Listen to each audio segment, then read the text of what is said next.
سفر فکر کے بحرے بے قرار کا، سفر رفت تخیل کی کہکشاں کا، سفر گلہائے فن کے گلستاں کا، سفر روایت اردو زبان کا۔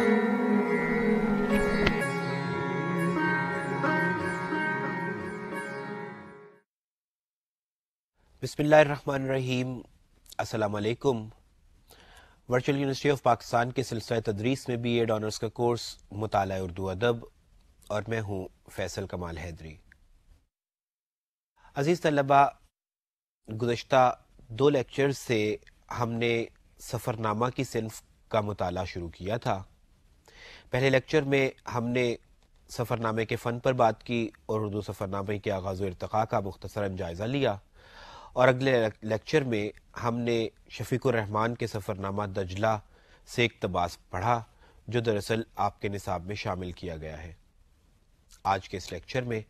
ہم بات کریں گے مجموعی طور پر شفیق الرحمان کے سفر نامہ دجلہ کی اسلوبیاتی اور فکری نوعیت کی خصوصیات کے حوالے سے۔ عزیز طلبہ، جب ہم کسی سفر نامہ نگار کو پڑھتے ہیں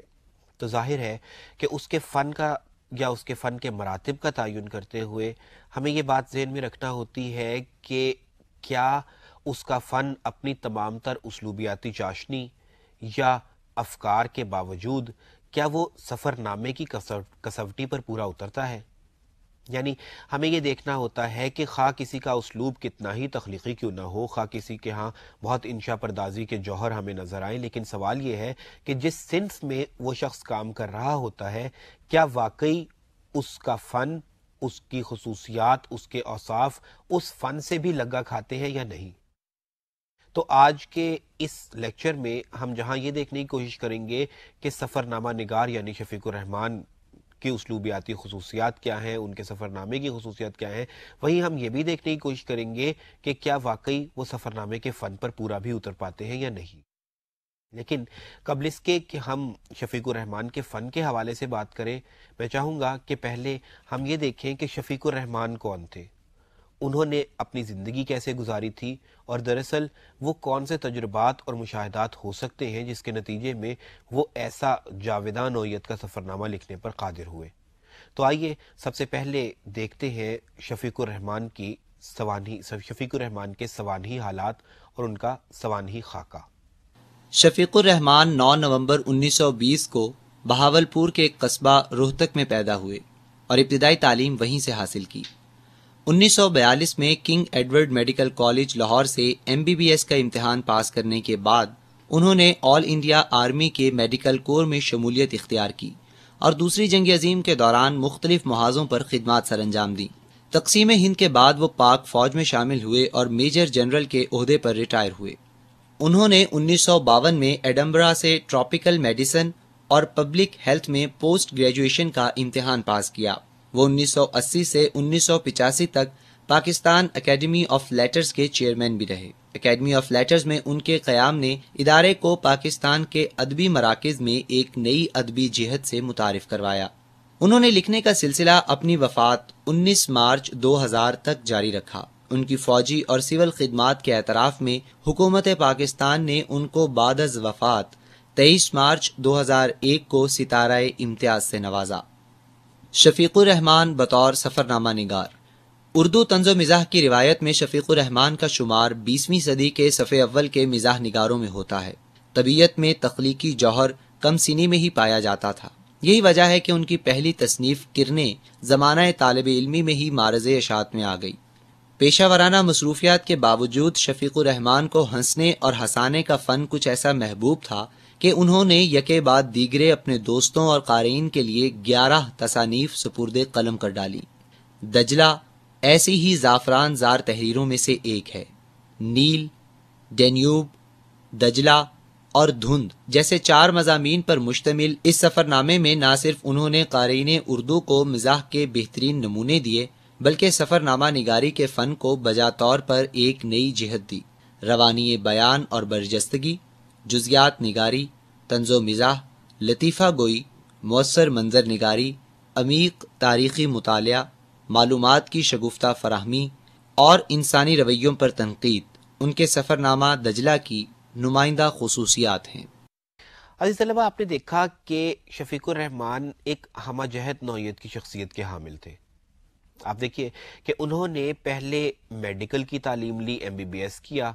پھر بعد میں انڈین سول سروس میں انہوں نے ملازمت کی، اور پھر قیام پاکستان کے بعد ہم نے دیکھا کہ وہ فوج میں چلے گئے اور پھر میجر جنرل کے عہدے سے ریٹائر ہوئے۔ بعد ازاں انہیں اکادمی ادبیات کے چیئرمین کے طور پر بھی خدمات سر انجام دینے کا موقع ملا۔ سو آپ دیکھیے کہ ایک طرف سائنس کا ایک شخص یعنی ڈاکٹر، پھر دوسری طرف ٹپکلی ایڈمنسٹریٹو رسپانسبلٹیز یعنی انڈین سول سروسز میں جانا، اور پھر فوج۔ ایک ایسی زندگی کہ جو نصب العین سے متاثر بھری ہوئی ہوتی ہے، ایک ایسی زندگی کہ جو شیڈیولز سے شروع ہوتی ہے اور شیڈیولز پر ختم ہو جاتی ہے۔ لمحات گنے جاتے ہیں، وقت کا تعین کیا جاتا ہے، اور ہر شے ایک خاص ڈسپلن سے کی جاتی ہے۔ اور پھر اس کے بعد ادب یعنی اکادمی ادبیات کی چیئرمینشپ۔ سو تینوں چیزیں ایک دوسرے سے بالکل مختلف ہیں۔ اس کے باوجود ہم دیکھتے ہیں کہ انہوں نے افسانے بھی لکھے، انہوں نے مزاح پر مختلف نوعیت کی کتابیں لکھی، اور یعنی ایک آدھی کتاب نہیں، کم و بیش 9-10 کتابیں ہمارے سامنے آ جاتی ہیں۔ سو شفیق الرحمان کی زندگی کے حوالے سے اگر ہم ان کی زندگی کی روشنی میں اگر ان کا تجزیہ کرنا چاہیں یا ان کے حوالے سے کوئی کنکلوژن کرنا چاہیں تو ہم یہ کہیں گے کہ ایک ایسا شخص کہ جسے مختلف النوع قسم کے تجربات حاصل تھے، جس کا مشاہدہ بہت وسیع تھا، وہ اپنی طبیعت میں، فطرت میں مزاح، شوخی اور ظرافت کے عناصر رکھتا تھا۔ یہی وجہ ہے کہ فوج میں ہونے کے باوجود، یہی وجہ ہے کہ سائنس کا ایک طالب علم ہونے کے باوجود وہ ادب میں زندہ و جاوید نوعیت کا مقام رکھتے ہیں۔ اور ناقدین تو یہاں تک کہتے ہیں کہ کرنل خان محمد اور پطرس بخاری کے بعد اگر کسی کا نام لیا جانا چاہیے تو وہ شفیق الرحمان ہی ہونے چاہیے، کیونکہ انہوں نے ان کی تحریر میں ہم دیکھتے ہیں کہ انہوں نے کبھی شعوری طور پر مزاح کریٹ کرنے کی کوشش نہیں کی۔ وہ لکھتے ہیں اور مزاح از خود ان کی تحریروں میں آ جاتا ہے، اور یہی فطری مزاح، فطری ظرافت دراصل انہیں اردو نثر نگاروں میں ممیز مقام دیتی ہے، یا یوں کہہ لیجئے کہ اردو مزاح کے نثر نگاروں میں ان کا مقام و مرتبہ بلندتر کر دیتی ہے۔ اب ہم کیونکہ ایک لیکچر میں ان کی مختلف کتابیں یعنی حماقتیں یا مزید حماقتیں اور اس قسم کی دوسری کتب، ہم سب کا مطالعہ ایک لیکچر میں نہیں کر سکتے، اور نہ ہی وہ کتابیں سفر نامے سے متعلق ہیں۔ لہٰذا اگر ہم اپنی گفتگو کو نصابی ضروریات کے مطابق محدود رکھیں اور ہم صرف سفر نامے کے حوالے سے بات کریں تو آج کے اس لیکچر میں ہم ان کی صرف ایک کتاب یعنی دجلہ کا مطالعہ کریں گے، یا یوں کہہ لیجیے کہ دجلہ کی امتیازی خصوصیات کا مطالعہ کریں گے۔ اس کا ایک متن تو آپ گزشتہ لیکچر میں پڑھ ہی چکے ہیں جو نیل کے نام سے ہم نے آپ کے کورس میں شامل کیا تھا۔ آج ہم دجلہ کا مکمل طور پر احاطہ کرنے کی کوشش کریں گے اور دیکھیں گے کہ وہ کون سے امتیازی خصائص ہیں جن کے باعث شفیق الرحمان کا یہ سفرنامہ کی تاریخ میں بھی اور اردو مزاح کی تاریخ میں بھی امر تصور کیا جاتا ہے۔ عزیز طلبہ، دجلہ گزشتہ لیکچر میں ہم بات کر چکے کہ بیسیکلی یہ 4 مضامین پر مشتمل ایک سفر نامہ ہے، جس میں نیل، دھند، ڈینیوب اور دجلہ جیسے عنوانات ہمارے سامنے آتے ہیں۔ میں نے گزشتہ لیکچر میں بھی بتایا تھا کہ نیل، ڈینیوب اور دجلہ دریاؤں کے نام ہیں، اور دھند بیسیکلی باقاعدہ طور پر کسی سفر کی داستان نہیں، یہ بنیادی طور پر ایک مزاحیہ مضمون ہے جو انہوں نے ایک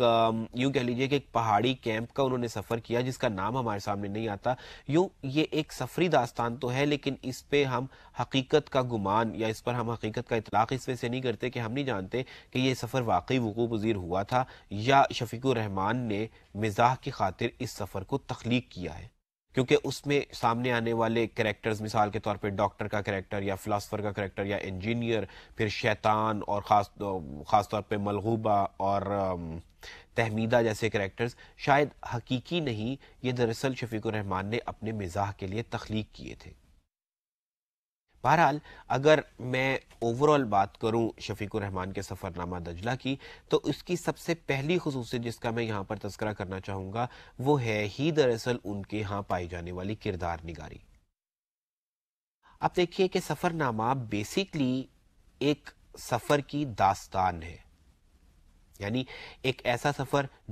جسے آپ اپنے طریقہ تحریر سے، اپنے اسلوب نگارش سے امر بنا دیتے ہیں، وہ سفر کہ جس میں آپ مختلف مقامات کی کہانیاں سناتے ہیں، مختلف مقامات پہ اپنے ایکسپیرینسز کو شیئر کرتے ہیں، مشاہدات کے حوالے سے بات کی جاتی ہے، لیکن سفر نامے میں کردار نگاری کوئی زیادہ ضروری چیز نہیں۔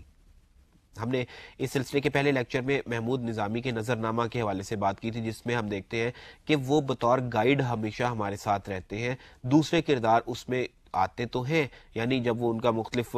لوگوں کا تذکرہ کرتے ہیں تو obviously ان کی کردار نگاری تو ہو ہی جاتی ہے، لیکن وہ نہ تو محمود نظامی کے لیے امپورٹنٹ تھے اور نہ ہی انہوں نے ان کو تراشنے کی کوشش کی۔ لیکن یہاں پر دجلہ میں شفیق الرحمان کے ہاں ہم یہ دیکھتے ہیں کہ وہ جو کریکٹرز پیش کرتے ہیں باقاعدہ طور پہ ان کا تعارف کرواتے ہیں۔ جیسے میں نے گزشتہ لیکچر میں کہا تھا، جب نیل کا ہم نے مطالعہ کیا تھا تو ہم نے دیکھا کہ شفیق الرحمان کے علاوہ ان کا ایک دوست اور ثانیہ، یعنی اب یہ کریکٹرز شفیق الرحمان تو چلے ٹھیک ہے ہو گئے، وہ تو لکھ رہے ہیں سفر نامہ یا وہ تو واحد متکلم کے طور پہ ہمارے سامنے آتے ہیں، لیکن ان کا دوست کون ہے، اس کا نام کیا ہے، یہاں پر یہ ضروری نہیں۔ اب یہ بھی ضروری نہیں کہ وہ اوریجنل کریکٹر تھا یا شفیق الرحمان نے اپنی بات کو واضح کرنے کے لیے کریٹ کر لیا۔ اسی طرح سے آنسہ ثانیہ جو ہے وہ واقعی وہاں پہ موجود تھی یا نہیں تھی ہم نہیں جانتے، لیکن سفر نامہ نگار نے یہ محسوس کیا کہ شگفتگی کو قائم و دائم رکھنے کے لیے وہ یعنی شفیق الرحمان اور ان کا دوست دراصل کام کریں گے، اور اپنے تاریخی معلومات فراہم کرنے کے لیے، جغرافیے کے حوالے سے بتانے کے لیے، تہذیب و ثقافت اور علمی نوعیت کے مباحث کو چھیڑنے کے لیے انہوں نے ثانیہ کے کریکٹر کو شامل کیا، جس سے فائدہ یہ ہوا کہ ایک طرف تو سفر نامے کی شگفتگی، شیرینی اور شائستگی یا ظرافت برقرار رہی، اور دوسری طرف ہم نے یہ دیکھا کہ ہمیں تاریخ، جغرافیہ اور تہذیب و ثقافت کے حوالے سے بھی مکمل اور کما حقہ قسم کی معلومات حاصل ہو گئی۔ شفیق الرحمان کے دجلے کی پہلی خصوصیت جو میں اپنے نزدیک سمجھتا ہوں وہ ہے اس میں پائی جانے والی کردار نگاری، جو اس میں کسی حد تک افسانوی نثر کا تاثر بھی پیش کر دیتی ہے، کیونکہ اس میں ہم کردار بھی دیکھتے ہیں، پھر ظاہر ہے کردار ہوں گے تو اس میں مکالمات بھی ہوں گے، اب مکالمات ہیں تو بات آگے بڑھتی ہے تو یعنی واقعات کا تسلسل بھی بن جاتا ہے، تو ایک خاص کہانی کے روپ میں جب وہ کسی چیز کو آگے لے کر چلتے ہیں تو ہم بآسانی یہ کہہ سکتے ہیں کہ خاص طور پر دھند جو شفیق الرحمان کے دجلہ کا دوسرا مضمون ہے یا دوسرا موضوع ہے، عنوان ہے، خاص طور پہ اس پہ ہم ایک مزاحیہ نوعیت کے قصے یا افسانے کا اطلاق بھی کر سکتے ہیں۔ تو شفیق الرحمان کے دجلہ کی پہلی خصوصیت ان کے ہاں پائی جانے والی کردار نگاری ہے، جو ان کے سفر نامہ کو غیر افسانوی سمت سے نکال کر افسانوی نثر کے کسی حد تک قریب لے جاتی ہے۔ سفر نامے کی دوسری خصوصیت عزیز طلبہ ہے اس پہ پائی جانے والی روانی اور برجستگی۔ دیکھیے، جب آپ کسی بھی بات کو شروع کرتے ہیں، کہانی کو شروع کرتے ہیں، یا فور دیٹ میٹر میں اپنی بات کرتا ہوں کہ ہم لیکچرز کو شروع کرتے ہیں، اپنا لیکچر شروع کرتے ہیں، تو ہم اس میں ابتدائی کلمات بولتے ہیں، خاص طور پہ جو ہماری نصابی ضروریات سے ریلیٹڈ ہو سکتے ہیں، ہماری جامعات سے ریلیٹڈ ہو سکتے ہیں، اپنا تعارف دیا جانا، پھر اس کے بعد موضوع کا تعارف دیا جانا، اور پھر اس کے بعد بات کا باقاعدہ طور پہ آغاز کیا جانا، لیکن یہ روانی میں نہیں آتا۔ لیکچر کی ضروریات یا تقاضے کچھ اور ہوتے ہیں،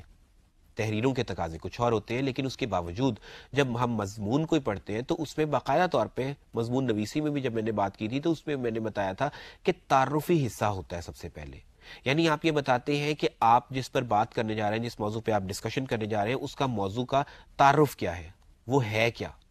لیکن برجستگی اس سے برخلاف چیز ہے، یعنی آپ تعارف کے تمہیدی کلمات میں پڑھنے کی بجائے، ابتدائی نوعیت کی بات چیت چھیڑنے کی بجائے، ادھر ادھر سے بات کرتے کرتے اپنے اصل موضوع پہ آنے کی بجائے ڈائریکٹلی اسپونٹینیسلی آپ اپنے موضوع پر آتے ہیں اور اپنی بات شروع کر دیتے ہیں، اور یہ بات قارئین پر چھوڑ دیتے ہیں کہ وہ خود سے اندازہ کر لیں کہ دراصل کہانی شروع کہاں سے ہوئی تھی اور مصنف ہمیں کس طرف کو لے کر جانے والا ہے۔ ہم دیکھتے ہیں کہ شفیق الرحمان کے سفرنامہ دجلہ میں باقاعدہ طور پر وہ برجستہ سے انداز میں، بے ساختہ سے انداز میں کچھ ایسا محسوس ہوتا ہے کہ جیسے کہانی کہیں پہلے ہی سے جاری و ساری تھی، اور اچانک شفیق الرحمان کے بیانیے کو یا شفیق الرحمان کی داستان کو یا ان کی سفری داستان کو، سفری قصے کو ہم نے اچانک اس وقت جوائن کیا جب وہ ضابطہ تحریر میں آیا. لیکن اس کے باوجود ہمیں کچھ انکمپلیٹ نہیں لگتا، کیونکہ ان کے بیان کی روانی تمام تر باتوں کو ساتھ کے ساتھ کلیئر بھی کرتی چلی جاتی ہے. مثال کے طور پہ روانی اور برجستگی کا اگر ہم لوگ دیکھنا چاہیں تو ہم دیکھ سکتے ہیں کہ سفر نامے کا آغاز یعنی پہلا جملہ ہی باقاعدہ طور پر ایسا لگتا ہے کہ کہانی کہیں پہلے سے شروع تھی جو ہم نے بعد میں جوائن کی. ایک خاص طرح کی برجستگی ہمیں دیکھنے کو ملتی ہے.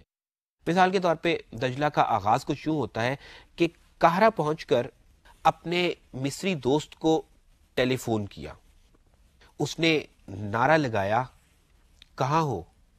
میں نے بتایا کہ المصر میں ہوں، بلکہ القاہرہ میں. وہ بولا، بس 1 منٹ میں پہنچتا ہوں، تم کہیں ادھر ادھر مت جانا، زیادہ سے زیادہ مجھے 5 منٹ لگیں گے. اب دیکھیے کہ ڈائریکٹلی وہ قاہرہ پہنچ گئے اور اس کے بعد انہوں نے اپنی بات شروع کر دی اور اس کے بعد باقاعدہ طور پر آغاز ہو گیا.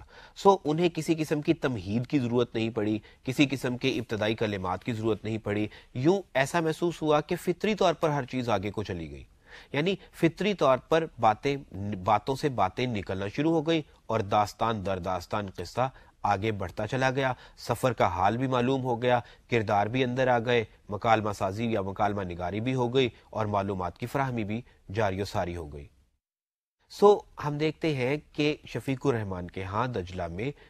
بے ساختگی اور برجستگی پائی جاتی ہے، اور عزیز طلبہ، برجستگی اور بے ساختگی کبھی بھی تصنع، بناوٹ اور آرائشی الفاظ کے ذریعے نہیں آتی. لہٰذا ہم یہ بھی کہیں گے کہ یہی بے ساختگی اور برجستگی ان کے اسلوب کو سادہ اور سلیس بھی بناتی ہے اور رواں بھی کرتی ہے. دجلہ کی دوسری بڑی خصوصیت ہے جزیات نگاری.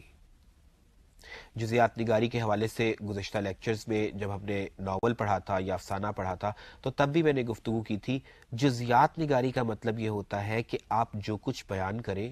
اسے الگ الگ مکمل طور پر اس طرح بیان کریں کہ پڑھنے والا واقعی اس چیز کو، اس شے کو، اس کیفیت کو یا اس احساس کو محسوس کر لے. اس پر یہ احساس نہ ہو یا اسے یہ احساس نہ ہو کہ وہ کسی کی دی ہوئی تحریر پڑھ رہا ہے جس سے اسے نامکمل سا کسی چیز کا تاثر مل رہا ہے، بلکہ وہ یہ احساس کرے کہ واقعی جو اس کو تحریر کی صورت میں، لفظوں کی صورت میں دکھایا یا بتایا یا سنایا جا رہا ہے وہ واقعی اس کے سامنے ویسا ہی وقوع پذیر ہو رہا ہے، موجود ہے. اور ایک سفر نامہ نگار کے لیے یہ بات اس لیے زیادہ اہم ہوتی ہے کہ وہ اندیکھی دنیاؤں کا سفر کرواتا ہے اپنے قارئین کو. وہ خود تو اس دنیا میں جاتا ہے لیکن اس کے قارئین اپنے گھروں میں بیٹھ کر، اپنی لائبریریز میں بیٹھ کر، سکون سے اپنے دفاتر میں بیٹھ کر ان دنیاؤں کی سیر کرتے ہیں. لہٰذا سفر نامہ نگار کے لیے ضروری ہوتا ہے کہ وہ ان تمام تر جزیات کو مکمل طور پر بیان کرے تاکہ کوئی بات، کوئی احساس تشنہ کام نہ رہ جائے، نامکمل نہ رہ جائے. ڈاکٹر انور سدید اس حوالے سے بات کرتے ہوئے ایک اہم نقطے کی نشاندہی کرتے ہیں. وہ کہتے ہیں کہ فنی طور پر سفر نامہ وہ بیانیہ ہے جو ایک سیاح دوران سفر یا اختتام سفر پر اپنے مشاہدات و تاثرات اور کیفیات اور اکثر اوقات اپنی قلبی واردات کو مرتب کرتا ہے. اس صنف ادب کا تمام مواد منظر کے گرد و پیش کی صورت میں بکھرا ہوتا ہے، لیکن سفرنامہ نگار صرف خارجی ماحول کا مشاہدہ ہی نہیں کرتا بلکہ بیانیہ کو ہمہ جہت، بامانی، مدلل اور دستاویزی بنانے کے لیے بہت سی دوسری جزیات کو بھی سمیٹتا چلا جاتا ہے. چنانچہ سفرنامہ نویس کی نظر جتنی باریک بین ہوگی، جزیات اتنی ہی تفصیل سے اس کے مشاہدے میں آئیں گی. دیکھیے، بات یہ ہے کہ صرف ایک داستان کو، ایک سفری داستان کو بیان کر دینا مقصود نہیں ہوتا. بلکہ مقصود یہ ہوتا ہے کہ آپ ہر وہ بات جو کسی قاری کے لیے اجنبی دیاروں کے حوالے سے جاننا ضروری ہوگی، آپ اس تک پہنچانے میں کامیاب ہوں۔ اس کے لیے ضروری یہ ہے کہ آپ کا اپنا مشاہدہ وسیع ہو۔ ہر شخص جب کسی چیز کو دیکھتا ہے تو وہ سیم خیالات نہیں رکھتا، اور نہ ہی وہ شخص یا ہر شخص اس بات پر قادر ہوتا ہے کہ وہ کسی چیز کو دیکھ کر مختلف دنیاؤں کے تاثرات یا مختلف نوعیت کے تاثرات اس منظر میں سمیٹ سکے۔ یعنی آپ اگر ایک پھول کو دیکھتے ہیں تو ممکن ہے کہ آپ کا خیال صرف اس پھول تک محدود رہے، لیکن اگر ایک ادیب اس پھول کو دیکھے گا تو وہ اس پر محبوب کا گمان بھی کر سکتا ہے، اس کے حوالے سے اسے فصل گل بھی یاد آ سکتی ہے، اس پھول کو اس گلاب کو دیکھ کر سپوز فرض کر لیجئے کہ کھلے ہوئے گلاب کو دیکھ کر اسے فصل خزاں بھی یاد آ سکتی ہے کہ آج یہ پھول کھلا ہے لیکن کل اس کی پتیاں بکھر کر ریزہ ریزہ ہو جائیں گی۔ سو ایک بات کو، ایک وجود کو دیکھ کر دوسری کا خیال آنا اور پھر اس کی جزیات کو مکمل طور پر بیان کرنا، یہ کسی ادیب کا کام ہی ہو سکتا ہے، اور خاص طور پہ سفر نامہ نگار کے لیے یہ بات اس وجہ سے ضروری ہے کہ وہ اگر کوئی انکمپلیٹ بات کرے گا تو قاری شاید اس کے متعلق سوچتا رہ جائے گا اور سفر نامہ نگار کہیں آگے نکل جائے گا۔ ہم دیکھتے ہیں کہ شفیق الرحمان کے سفر نامے میں ہمیں یہ خصوصیت بدرجہ اتم نظر آتی ہے۔ مثلا وہ کہتے ہیں، میں نے دوربین سے نیل کو دیکھا، ریت کے وسیع سمندر میں افق کے اس کنارے سے اس کنارے تک سبز لکیر کھینچی ہوئی تھی۔ ایک طرف میمفس اور سقرا کے اہرام ہیں، پھر فسطاط نظر آتا ہے جہاں فاتح مصر عمر بن عاص کی مسجد ہے۔ بائیں کو ہٹ کر قاہرہ شروع ہو جاتا ہے۔ ایک اونچے ٹیلے پر سلطان صلاح الدین ایوبی کا قلعہ ہے اور محمد علی مسجد۔ وہیں چاہے یوسف بھی ہے جہاں ایک روایت کے مطابق حضرت یوسف علیہ السلام کو قید کیا گیا تھا۔ قریب ہی زلیخا کے روایتی محل کے نشانات ہیں۔ پرانے شہر میں بے شمار تاریخی مسجدیں ہیں جنہیں جامعہ کہا جاتا ہے۔ آپ نے دیکھا کہ وہ دریائے نیل کا تعارف کروا رہے ہیں، اور انہوں نے جب یہ کہا کہ میں نے دوربین لگا کر دریائے نیل کو دیکھا، تو اس کا مطلب ہے کہ وہ دریائے نیل کے گرد و نواح میں، خاص طور پہ دریائے نیل جب مصر میں داخل ہو جاتا ہے تو اس وقت اس کے گرد و نواح میں جو کچھ ہو سکتا ہے وہ اپنے قارئین کو پورا مکمل طور پر بیان کرنا چاہتے ہیں۔ وہ بتانا چاہتے ہیں کہ اس کے کس طرف کو اہرام مصر ہیں، اس کے کس طرف کو زلیخا کے محلات ہیں، محل ہے، یا یوسف علیہ السلام کے حوالے سے جو چاہے یوسف کا قصہ بیان کیا جاتا ہے، کنواں، یعنی وہ کنواں جس میں یوسف علیہ السلام کو گرایا گیا تھا اور وہاں پر وہ قید رہے تھے، اس کا وہ قصہ، پھر اس کے علاوہ دیگر تمام کی تمام تر معلومات جو اس دریائے نیل کے حوالے سے ضروری ہیں، وہ ایک ہی پیراگراف میں، ایک ہی اقتباس میں مکمل طور پر بیان کر دیتے ہیں۔ یوں جزیات کا حق بھی ادا ہو جاتا ہے اور قاری جو کچھ پڑھ رہا ہے اس پر مکمل طور پر آشکار بھی ہو جاتا ہے کہ وہ کس نوعیت کے ماحول میں زندہ ہے، وہ کس نوعیت کی دنیاؤں کا سفر کرنے جا رہا ہے۔ سفر نامہ نگار نے اپنے سفر نامہ دجلہ میں جزیات کے فن کو نباہ کر ایک طرف تو معلومات کو مکمل طور پر فراہم کرنے کا حق ادا کیا، تو دوسری طرف سفر نامے کے فن کے حوالے سے بھی بات مکمل ہو گئی۔ عزیز طلبہ، شفیق الرحمان جیسا کہ میں نے پہلے کہا تھا کہ بنیادی طور پر ایک مزاح نگار ہے۔ شاید انہوں نے جب یہ سفر نامہ لکھا ہوگا تو ان کے نزدیک سفر نامہ سے زیادہ مزاح ضروری ہوگا، لیکن ہم دیکھتے ہیں کہ ان کے فن کی صلاحیت کہہ لیجئے یا ان کی فطری قابلیت کہہ لیجئے کہ انہوں نے سفر نامے کا فن بھی نباہ لیا اور مزاح کا فن بھی نباہ لیا۔ لیکن بہرحال سفر نامے کی ایک بہت بڑی خوبی مزاح ضرور بن گئی کہ ہمیں سفر نامہ پڑھتے ہوئے ہر دوسرے لحظہ پر، ہر دوسرے لمحہ پر یہ احساس ہوتا ہے کہ شاید سفر نامہ نگار صرف مزاح ہی پروڈیوس کرنا چاہتا ہے، لیکن بعد ازاں وہ تاریخ کے حوالے سے معلومات بھی فراہم کرتا ہے، وہ جغرافیے کے حوالے سے محل وقوع بھی بتاتا ہے، وہ تہذیب و ثقافت کا تذکرہ بھی کرتا ہے، وہ ماضی میں بھی جھانکتا ہے، وہ حال کے حالات بھی بیان کرتا ہے۔ سفر نامہ ساتھ کے ساتھ چلتا چلا جاتا ہے، لیکن یہ سب کچھ بیان ہوتا ہے مزاح کے لطیف پیرائے میں۔ کہیں یہ مزاح خالصتاً مزاح کے طور پہ سامنے آتا ہے، کہیں یہ بلیک ہیومر کے طور پہ سامنے آتا ہے، کہیں شفیق الرحمان لطیفہ گوئی کا فن کریٹ کرتے ہوئے ہمیں نظر آتے ہیں، لیکن بہرحال ہر لہجہ مزاح ساتھ ساتھ چلتا ہے، معلومات فراہم ہوتی چلی جاتی ہیں، لیکن کسی بھی موقع پر قاری بور نہیں ہوتا، خشک محسوس نہیں کرتا۔ مزاح کی اگر میں بات کروں کہ مثالیں تلاش کی جائیں تو سچی بات ہے کہ مزاح کی مثالیں تلاش کرنے کی ضرورت نہیں، ہر صفحے پر ہر دوسرے پیراگراف میں کوئی نہ کوئی ایسی بات آ جاتی ہے کہ جس سے زیر لب تبسم آتا ہے، اور پھر آئندہ ہم دیکھتے ہیں کہ وہ تبسم جلد ہی قہقہوں میں بدل جاتا ہے۔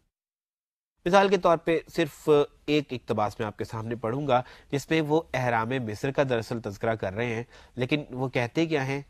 وہ کہتے ہیں کہ ویسے مضبوط اور بڑھیا کوالٹی کے احرام وہی ہیں جو شروع کے فرعونوں نے اپنی ذاتی نگرانی میں بنوائے، بعد میں معیار گرتا گیا، یہاں تک کہ کئی احرام ایسے بھی بنے جن میں ذرا سا پتھر لگایا ہے ورنہ اندر ریت اور مٹی ہے۔ یہ ضرور ٹھیکے داروں سے بنوائے ہوں گے، اور عرض یہ ہے کہ فرعون نہ میرے کچھ لگتے تھے نہ آپ کے، بھلا آپ کیوں خفا ہو رہی ہیں؟ مزاح کا ایک لوازمہ لطیفہ گوئی بھی ہوتا ہے، لیکن ہر شخص کو لطیفہ کہنے پر قدرت نہیں ہوتی۔ بہرحال ہم دیکھتے ہیں کہ شفیق الرحمان کو یہ قدرت بخوبی حاصل ہے،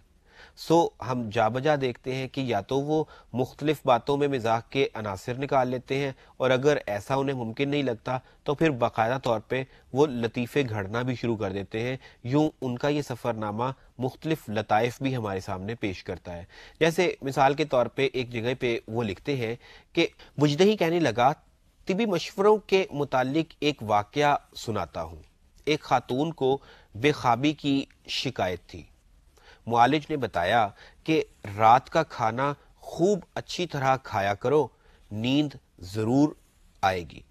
1.5 مہینے بعد وہ پھر اسی معالج کے پاس گئی اور نیند کی کمی کی شکایت کی۔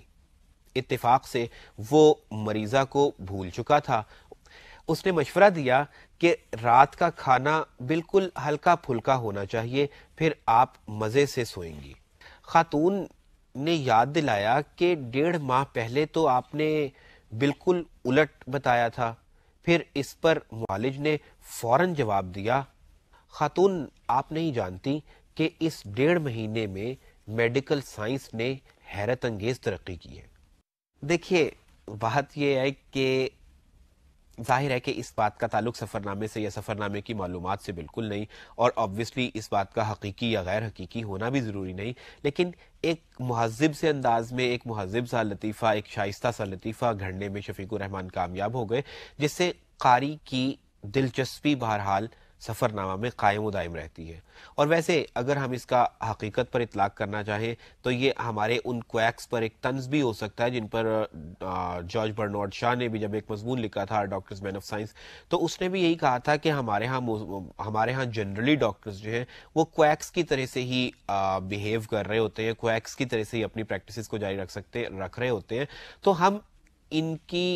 کے اس لطیفے کا اطلاق اس حوالے سے بھی کر سکتے ہیں کہ انہوں نے لطیف سے پیرائے میں ہمارے ڈاکٹرز کے اس رویے پر تنقید کی ہے کسی حد تک کہ جو دراصل ڈائیگنوز نہیں کر رہے ہوتے بیماری کو، بلکہ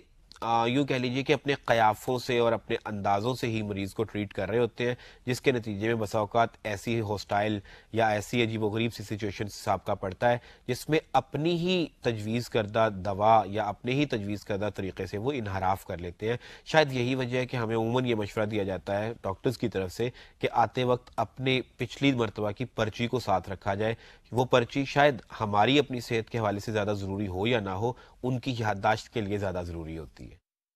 بہرحال تو مزاح میں جب میں نے بات کی تو ایک طرف تو ظریفانہ عناصر ان کے ہاں ملتے ہیں، تو دوسری طرف ہم نے یہ کہا کہ وہ لطیفہ گوئی کے فن کو بھی ساتھ ساتھ لے کر چلتے ہیں۔ عزیز طلبہ، سفر نامے کی تیسری بڑی خصوصیت منظر نگاری ہے۔ ابھی کچھ دیر قبل میں نے ڈاکٹر انور سدید کی ایک اقتباس کا حوالہ دیا تھا جس میں انہوں نے کہا تھا کہ مناظر کے گرد و پیش پر بیسیکلی مشتمل ہوتا ہے سفر نامہ۔ اب سوال یہ ہے کہ اگر آپ کسی کو ایسی دنیا کا کوئی منظر دکھانا چاہتے ہیں جس کے متعلق وہ شخص کچھ نہیں جانتا یا جس کے متعلق وہ بہت زیادہ معلومات نہیں رکھتا، تو وہ منظر اگر انکمپلیٹ ہوگا تو آبویسلی، جیسا کہ میں نے جزیات نگاری کے حوالے سے بات کرتے ہوئے کہا تھا، تو ظاہر ہے کہ کچھ بھی ہاتھ نہیں آئے گا، نہ آپ دوسرے پڑھنے والے کو پوری معلومات فراہم کر پائیں گے، اور نہ ہی دراصل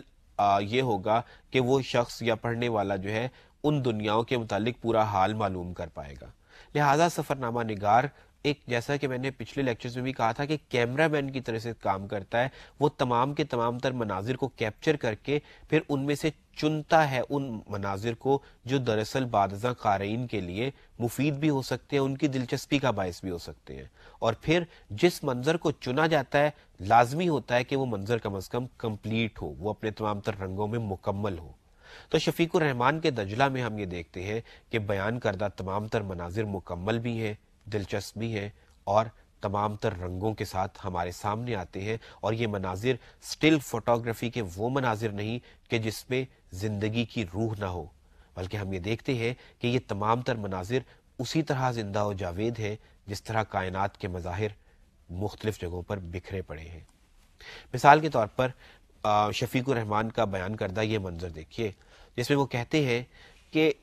تمہیں چھٹی کے وہ دن یاد ہیں جو ہم نخلستانوں میں گزارا کرتے تھے، صحرا کے اندیکھے راستوں اور سرسبز خطوں میں کتنی جاذبیت تھی، ڈھلتے سورج کی پیلی پیلی دھوپ، نور میں ڈوبی وادیاں، دریا کے کناروں کا ملائم لہلہاتا ہوا سبزہ، چمکتا ہوا نیلا آسمان، اور حسین پراسرار دنیا جب ویرانے نغموں سے گونج اٹھتے، ایک ایک ذرے میں زندگی سانس لیتی تھی، اور زندگی کہاں نہیں تھی، سورج سے لے کر زمین تک، دریا سے صحرا تک، اس افق سے اس افق تک، ہر شے میں کتنی تازگی تھی، کتنا نکھار تھا، ایسے دن پھر نہیں آئیں گے۔ آپ نے دیکھا کہ بیان میں منظر تو مکمل ہو ہی گیا، لیکن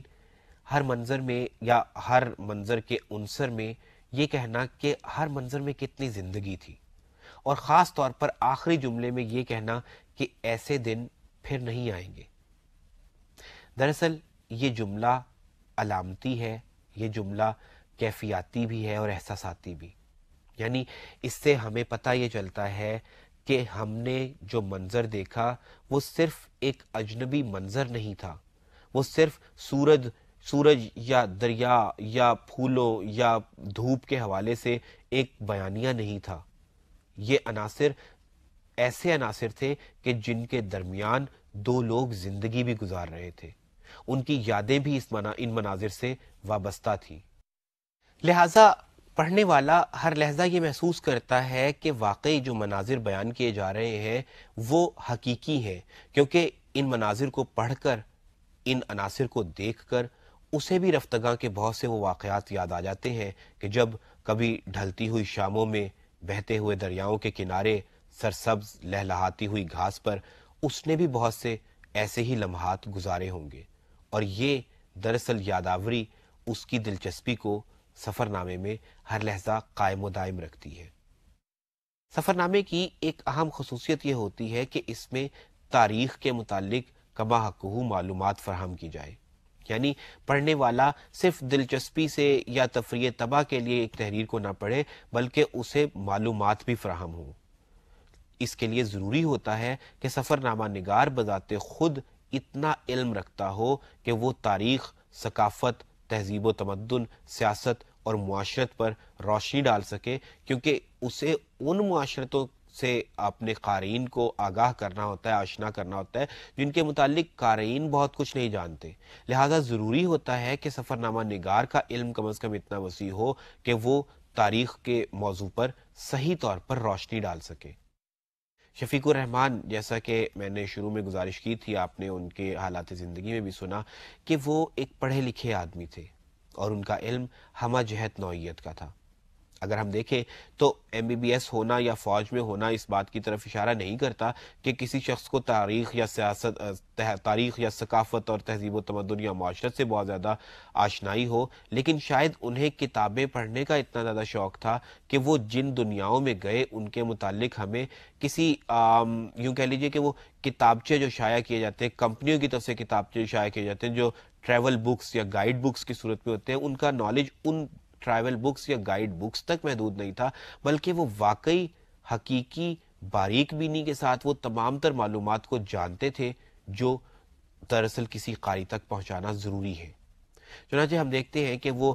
مصر کی بات کرتے ہیں جب نیل کے حوالے سے تو وہ مصری تہذیب پر روشنی ڈالتے ہیں، جب وہ ڈینیوب کی بات کرتے ہیں تو وہ جرمنی کے حوالے سے پوری روشنی ڈالتے ہیں، جب وہ دجلہ کی بات کرتے ہیں تو وہ عراق کی تہذیب کے حوالے سے مکمل علم رکھتے ہوئے نظر آتے ہیں۔ سو انہیں خاصی قدرت تھی تاریخ کے علم پر، خاصا ان کا مطالعہ تھا، جس کی جا بجا مثالیں ہمیں دیکھنے کو ملتی ہیں۔ میں آپ کے سامنے یہاں پر صرف ایک مثال کوٹ کروں گا جو بیسیکلی جس سے ہمیں پتہ چلے گا کہ کس طرح سے وہ تاریخ پر روشنی ڈالتے ہیں۔ وہ کہتے ہیں کہ یونان کے عہد زرعی سے صدیوں پہلے جب دنیا کے باشندے غاروں اور جھونپڑیوں میں رہتے تھے، تب مصر کے بادشاہوں کے دل میں لافانی بننے کی خواہش پیدا ہوئی۔ کسی قسم کی مشینوں کی مدد کے بغیر انسان نے سینکڑوں میل دور پہاڑوں سے پتھر کاٹے، نیل میں کشتیاں چلی، پتھر آئے تو تراش کر محض بازوؤں کی قوت سے ایک دوسرے کے اوپر تہوں میں نفاست سے چنا گیا۔ 20 برس لگے لیکن انتظار کیا گیا اور چٹیل میدان میں پہاڑ کھڑا کر دیا گیا۔ عزیز طلبہ، معلومات فراہم کرنے کے بہت سے طریقے ہوتے ہیں۔ جب اگر آپ سر سید احمد خان کے آثار الصنادید کا مطالعہ کریں تو باقاعدہ طور پر پتہ چلتا ہے کہ وہ تاریخ پر کام کر رہے ہیں، یا اگر ہم مختلف مورخین کی یعنی کے عزیز کی کتاب کوئی پڑھیں یا طارق رحمان کی کوئی کتاب پڑھیں جو باقاعدہ طور پر تاریخ کے موضوع پر لکھی گئی ہیں، تو ہم دیکھتے ہیں کہ ان میں بھی معلومات فراہم کی جاتی ہیں اور خاصی طویل اور خاصی یوں کہہ لیجیے کہ جامع نوعیت کی، تفصیلی نوعیت کی معلومات فراہم کی جاتی ہیں، لیکن ان میں اور ان معلومات میں فرق یہ ہے کہ سفر نامہ نگار ہر لحظہ یہ احساس رکھتا ہے کہ معلومات کسی بھی موقع پر خشک، سپاٹ یا بے رنگ نہ ہو۔ یہی وجہ ہے کہ وہ معلومات فراہم کرنے کے ساتھ ساتھ ایک خاص طرح کا شگفتہ نوعیت کا اسلوب اختیار کرتا ہے، اور یہی وہ اسلوب ہے جو دراصل اس کے سفر نامے کو دوسرے سفر ناموں سے یا اس کے سفر نامے کو تاریخ کی کتابوں سے الگ کرتا ہے۔ شفیق الرحمان کیونکہ بنیادی طور پر جیسا کہ میں نے پہلے کہا کہ مزاح نگار تھے، لہٰذا ان کے لیے اس شگفتگی کو قائم رکھنا کوئی زیادہ مشکل بات نہیں تھی۔ اب جو اقتباس میں آپ کے لیے پڑھوں گا، آپ دیکھیے گا کہ اس میں وہ معلومات بھی فراہم کر رہے ہیں اور دلچسپی بھی قائم رکھ رہے ہیں۔ وہ کہتے ہیں مختلف نوعیت کے فرائین کا تذکرہ کرتے ہوئے وہ کہتے ہیں کہ اور یہ کہ قدیم مصری باشندے خوفو اور خفرے سے بہت خفا تھے کہ ان سے زبردستی احرام بنوائے اور سب کو مدتوں عذاب میں گرفتار رکھا۔ ان دنوں ان دونوں کا نام لینا بھی گناہ سمجھا جاتا تھا۔ خفرے کا لڑکا منکرے ذرا رحم دل نکلا اور رعایا کی بہبودگی کی طرف متوجہ ہوا، چنانچہ اس کا حرم اپنے باپ کے حرم سے نصف رہا۔ منکرے کا بیٹا اور بھی زیادہ شریف تھا، لوگوں نے اس کا حکم ماننے سے انکار کر دیا کہ فرعون ہو کر اتنی اچھی طرح پیش آتا ہے، اس غریب کا کوئی حرم نہ بن سکا۔ آپ دیکھیے کہ اس مختصر سے اقتباس میں انہوں نے بیسیکلی 2-3 باتوں کی طرف اشارہ کیا۔ ایک تو ہمیں پتہ چلا کہ خوفو کے بعد خفرے آیا تھا، پھر اس کے بعد کون تھا، پھر منکرے کون تھا، خفرے کس نوعیت کا بادشاہ تھا، خوفو کس طرح کا بادشاہ تھا۔ یعنی ہمیں ایک طرف تو یہ پتہ چلا کہ فرعون ایک نہیں تھا۔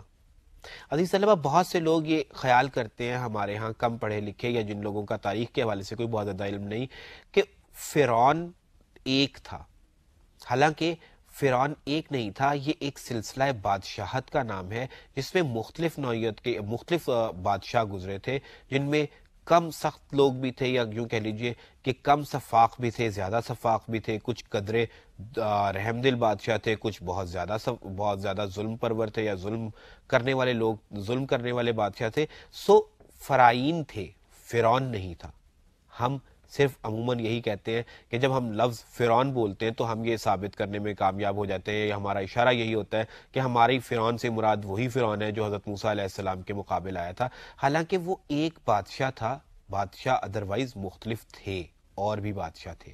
تو اس طرح سے شفیق الرحمان نے ایک طرف تو ہمیں یہ معلومات دی کہ فرعون کو صرف ایک تصور نہیں کرنا چاہیے، دوسری طرف انہوں نے ہمیں معروف فرعونوں کے نام بھی بتا دیے، اور تیسری طرف انہوں نے یہ بھی بتا دیا کہ کون سا فرعون زیادہ سخت تھا اور کون سا قدر رحم دل تھا. اور چوتھی طرف ان تمام تر باتوں کو اس شگفتہ انداز میں ہم تک پہنچایا کہ ہمیں یہ احساس نہیں ہوا کہ ہم تاریخ کی کوئی کتاب پڑھ رہے ہیں، بلکہ ہمیں بخوبی یہ احساس رہا کہ ایک سفر نامہ نگار شگفتہ سے انداز میں معلومات ہم تک پہنچا رہا ہے. شفیق الرحمان کے سفر نامہ دجلہ کی ایک اہم خصوصیت یہ ہے کہ اس میں اہل مشرق میں پائے جانے والے احساس کمتری کا مختلف جگہ پر تذکرہ کیا گیا ہے. آپ دیکھیے کہ ہم لوگ عموماً اپنے بہت سے علوم کو اہل مغرب سے ایسوشیٹ کرتے ہیں، یا جب کبھی بھی کوئی ترقی کی بات ہوتی ہے تو ہم پہلے اہل مغرب کا نام لیتے ہیں، حالانکہ ہم جانتے ہیں یا ہمیں جاننا چاہیے کہ دراصل وہ بہت کچھ جو آج اہل مغرب کے پاس ہے وہ ہمارے یہاں مشرق سے، بر صغیر سے، ہندوستان سے، ایران سے، عرب سے دراصل وہاں پر پہنچا ہے. لیکن ہم عموماً ہر اس شے کو ترقی یافتہ یا بہتر گردانتے ہیں جو کہ مغرب سے مشرق کی طرف آتی ہے. یہ وہ رویہ ہے عزیز طلبہ جس نے دراصل اہل مشرق کو روبہ زوال بھی کیا، اور آج بھی ہم اس رویے کے باعث نقصان اٹھا رہے ہیں، کیونکہ یہ رویہ من حیث المجموعی مشرقی معاشرت کا ہے. لہٰذا سفر نامہ نگار جب مغربی دیاروں کا سفر کرتا ہے تو وہ اس رویے پر بھی روشنی ڈالتا ہے تاکہ ہم ایسے منفی رویوں کو چھوڑ سکیں. مثال کے طور پر شفیق الرحمان کہتے ہیں کہ افسوس کی بات تو ہے، لیکن کیا کیا جائے؟ یہ حقیقت ہے کہ مشرق کو سمجھنے کے لیے ہمیں مغرب کی طرف دیکھنا پڑتا ہے. دوسرے موضوع تو رہے ایک طرف، خود ہمارے علوم وہ ہم سے بہتر جانتے ہیں. مشرق پر ریسرچ اکثر برٹش میوزیم میں کی جاتی ہے. ابن خلدون، رازی، بو علی سینا، ابن بطوطہ، بابر اور دیگر شعراء آفاق ہستیوں کی تصانیف ہم پہلے انگریزی میں پڑھتے ہیں. اب دیکھیے کہ وہ ایک خاص حقیقت کی طرف نشاندہی کر رہے ہیں کہ ایک ہمارا رواج چل نکلا ہے، حالانکہ یہ بری بات ہے، یہ نیگیٹو یوں کہہ لیجئے کہ ایک ورچو ہے، لیکن اس کے باوجود وہ کہتے ہیں کہ کیا کیا جائے، اگر ہمیں کسی چیز کو عظیم یا بڑا گرداننا ہے تو اس کے لیے ضروری ہے کہ ہم اسے مغرب کے راستے سے لیں. ظاہر ہے کہ ایسی نشاندہی کرتے ہوئے سفر نامہ نگار شفیق الرحمان دراصل ہمارے معاشرتی رویوں پر تنقید بھی کر رہے ہیں اور ہمیں ان کی درستی کا سبق بھی دے رہے ہیں. سفر نامہ کی اگلی خصوصیت عزیز طلبہ ہے انسانی رویوں پر تنقید. یہ تنقید محض تنقید برائے تنقید نہیں بلکہ اصلاح کی طرف اشارہ بھی ہے. ہم مختلف نوعیت کے رویے رکھتے ہیں، ہم مختلف انداز میں زندگی گزارتے ہیں، ہماری بہت سی نفسانی خواہشات ہوتی ہیں، ہم منفی خواہشات بھی رکھتے ہیں، مثبت بھی رکھتے ہیں، لیکن وہ بتاتے یہ ہیں کہ ہمیں اپنے رویوں میں دور بھی ہونا چاہیے. ہمیں اپنے رویوں میں امپلسو نہیں ہونا چاہیے کہ ہم لوگ محض ایک لمحاتی شوق یا ہمیں ایک لمحاتی اشتہا کے نتیجے میں ہم ایسے فیصلے نہ لے لیں جو بعد ازاں ہماری زندگی کے لیے بہت بڑا عذاب بن جائے. مثال کے طور پہ شادی کے موضوع پر روشنی ڈالتے ہوئے وہ کہتے ہیں اگرچہ میں شادی کے قضیے سے بالکل مبرہ ہوں اور تم لڑکوں کو بھی یہی مشورہ دوں گا کہ اپنی کمر پر زین نہ کسوانا، لیکن اگر خدا نہ خواستہ پھنسنے لگو تو جذبات کے دھارے میں مت بہہ جانا. ایسا چہرہ چننا کہ جس کی کشش اور دل ربائی دیر پا ہو. شاید تم نہیں جانتے کہ گزرتے ہوئے ایام چہروں کے ساتھ کیا سلوک کرتے ہیں، اور محض 10-15 سال کا وقفہ چہروں میں کیسی کیسی تبدیلیاں لا سکتا ہے۔ عزیز طلبہ، ہم اپنی زندگی کے بہت سے فیصلے بہت عجلت میں، بہت جلدی میں لے لیتے ہیں، اور بعد میں ہم پر یہ بات آشکارا ہوتی ہے کہ دراصل جو ہم نے سوچا تھا یا جو ہمیں کرنا چاہیے تھا، ہم نے وقت پر اس کا احساس نہیں کیا۔ تو اس ہلکے پھلکے سے انداز میں ظاہر ہے کہ اس بات کا تعلق صرف شادی کے معاملے سے نہیں، لیکن شاید شفیق الرحمان نے شادی کا موضوع اس لیے اس بات کو بیان کرنے کے لیے چنا ہوگا کہ ہلکے پھلکے انداز میں، دلچسپ انداز میں وہ ایک بہت بڑی حقیقت کی طرف ہماری توجہ دلانا چاہتے تھے کہ ہم اپنے ساتھ کے لوگوں کا، خواہ وہ ہمارے شریک زندگی ہوں یا ہمارے دوست ہوں، ہمیں انتخاب کرتے وقت احتیاط سے کام لینا چاہیے۔ یہ جملہ بہت بامانی اور ذو معنی ہے کہ چہرے بدل جاتے ہیں۔ ظاہر ہے کہ یہاں چہرے بدلنے سے مراد صرف چہرے کے ظاہری خط و خال نہیں ہے، بلکہ چہرے بدلنے سے مراد انسانوں کے رویوں کی تبدیلی ہے، جس کے حوالے سے وہ یہ کہنا چاہتے ہیں کہ ہمیں ہمیشہ احتیاط کرنی چاہیے کہ ہم اپنے گرد کون سے لوگ جمع کر رہے ہیں۔ بہرحال مجموعی طور پر شفیق الرحمان اس پورے سفر نامے میں مزاح کو قائم و دائم رکھنے میں بھی کامیاب ہوئے۔ انہوں نے مختلف نوعیت کے لطیفوں کی پھل جھڑیاں بھی چھوڑی، ظرافت کے زعفران زار بھی بسائے، اور ہمارے سامنے تاریخ کے وہ علوم یا وہ در بھی وا کر دیے جو شاید ایک عام ادب کا طالب علم ہونے کے باعث ہم پر آشکار ہو ہی نہ پاتے، ہم پر وہ معروضی معلومات بھی آشکارا ہوئی جو شاید ہم ادب کے طالب علم ہونے کے ناطے جن کی طرف ہماری توجہ نہیں جاتی، جغرافیے کے حوالے سے، محل وقوع کے حوالے سے، اور وہ بہت سی عام معلومات جو جرمنی، مصر، ڈینیوب، نیل یا دجلہ یا عراق کے متعلق ہمیں حاصل نہیں ہو پاتی، وہ معلومات بھی ہمیں مل گئی، اور ہماری دلچسپی قائم رہنے کے باعث تفریح طبع کا مقصد بھی پورا ہو گیا۔ سو شفیق الرحمان نے اس سفرنامہ دجلہ میں مزاح کے انمٹ نقوش بھی چھوڑے، مزاح کی بے مثال نمونے بھی دیے ہمیں، اور اس کے ساتھ ساتھ تاریخ کا بے مثل اور لازوال نوعیت کا علم بھی ہمیں دیا، اور ہمیں روشناس کروایا ان تہذیبوں کے ان شہرا آفاق لوگوں سے اور ان معاشرتوں سے جو آج سے صدیوں پہلے، ہزاروں سال پہلے گزر چکی ہے۔ اور سفرنامہ نگار کا یہی وصف خاص ہے کہ وہ ان معلومات تک ہماری رسائی ممکن بناتا ہے جو شاید ایک ٹپیکل مورخ یا ٹپیکل محقق پہنچا ہی نہیں سکتا۔ عزیز طلبہ، کوشش کیجئے کہ مطالعہ کریں، کہ مطالعہ بہت سے وہ دروا کرتا ہے کہ جن کے متعلق ہم کبھی سوچ بھی نہیں سکتے، حالانکہ وہ ہماری بنیادی ضرورت ہوتے ہیں۔ انشاءاللہ العزیز آپ سے ملاقات ہوگی اگلے لیکچر میں، تب تک کے لیے اللہ حافظ۔